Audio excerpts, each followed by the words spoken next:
Hello बच्चों, let's see the question. The question says that which process occurring in human body does not involve energy from respiration. तो इस question में options दिए गए हैं contraction of heart muscle, B है diffusion of oxygen from the alveoli into the blood, option C है digestion of bread and option D दिया गया है maintaining a constant body temperature. तो इस क्वेश्चन का की कंसेप्ट रहेगा हमारा, तो यहाँ लिखते हैं की कंसेप्ट ऑफ दिस क्वेश्चन। तो इस क्वेश्चन का की कंसेप्ट है बायोलॉजिकल बायोलॉजिकल प्रोसेसेस के बारे में पूछा गया है। बायोलॉजिकल प्रोसेसेस एक ऑर्गेनिज्म में होने वाली ये बायोलॉजिकल एक्टिविटीज होती हैं जिन्हें हम कहते हैं बायोलॉजिकल प्रोसेसेस, और मेनली ये टू टाइप्स की होती हैं, एक्टिव एंड पैसिव। तो यहाँ लिख सकते हैं एक तो एक्टिव प्रोसेस होती है, एक्टिव बायोलॉजिकल प्रोसेस, और दूसरी है पैसिव बायोलॉजिकल पैसिव प्रोसेस के नाम से इसे जाना जाता है। एक्टिव प्रोसेस के लिए एटीपी रिक्वायर्ड रहती है, एटीपी इज रिक्वायर्ड।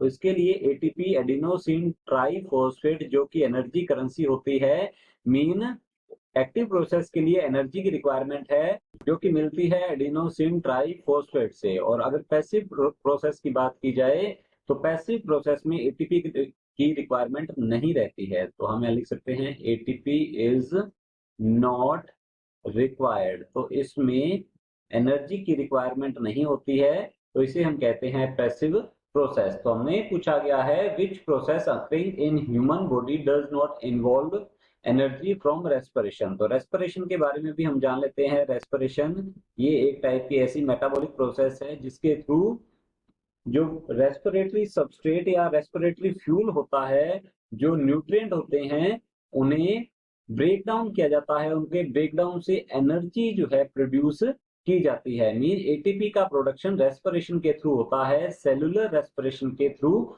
होता है। तो हम यहाँ कह सकते हैं इसमें रेस्पिरेटरी सबस्ट्रेट जो होते हैं इनका ऑक्सीडेशन होता है, सबस्ट्रेट्स का इनका होगा ऑक्सीडेशन, ऑक्सीजन की प्रेजेंस में या एब्सेंस में होता है। बट अगर हम हायर ऑर्गेनिज्म की बात करें तो इनमें एरोबिक रेस्पिरेशन पाया जाता है, मीन ऑक्सीजन की प्रेजेंस में ऑक्सीडेशन होता है रेस्पिरेटरी सबस्ट्रेट का, और प्रोडक्ट बनते हैं carbon dioxide, water and ATP जो कि एडिनोसिन ट्राइफॉस्फेट होती है।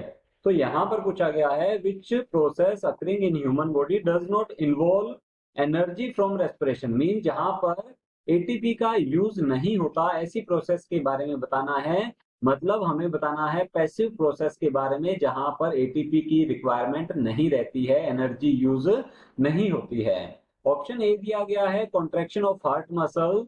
तो हार्ट मसल्स के कॉन्ट्रैक्शन के लिए बहुत ज्यादा एनर्जी की रिक्वायरमेंट रहती है, तो हमारा ऑप्शन ए रॉन्ग होगा, बिकॉज मसल्स के फंक्शन के लिए एनर्जी रिक्वायर्ड होती है। तो ये हुई एक्टिव प्रोसेस, तो ये एक एक्टिव प्रोसेस होती है। तो हमारा ऑप्शन ए रॉन्ग होगा, बिकॉज एनर्जी के बिना हार्ट मसल कॉन्ट्रैक्ट नहीं कर पाएंगी, वर्क नहीं कर पाएंगी। ऑप्शन बी है diffusion of oxygen from the alveoli into the blood, mean alveoli से ऑक्सीजन जो है वो ब्लड में डिफ्यूज हो रही है। अगर यहाँ बात करें डिफ्यूजन की, तो डिफ्यूजन होता क्या है ये भी हम समझ लेते हैं। डिफ्यूजन एक टाइप का पैसिव ट्रांसपोर्टेशन है, तो यहाँ कह सकते हैं ये है पैसिव ट्रांसपोर्टेशन, या फिर हम इसे कह सकते हैं ये एक पैसिव प्रोसेस होती है जिसमें सब्सटेंसेस हायर अमाउंट से, मीन अपनी higher concentration to lower concentration की ओर मूव करते हैं। तो डिफ्यूजन में substances moves from area of higher concentration to higher concentration to lower concentration to area of lower concentration। Lower concentration के area में ये मूव करते हैं, तो इसे कहते हैं डिफ्यूजन। और ये एक पैसिव प्रोसेस है, इसमें एटीपी की रिक्वायरमेंट नहीं होती है। तो हमारा ऑप्शन बी बिल्कुल करेक्ट आंसर है। ऑप्शन सी दिया गया है डाइजेशन ऑफ ब्रेड।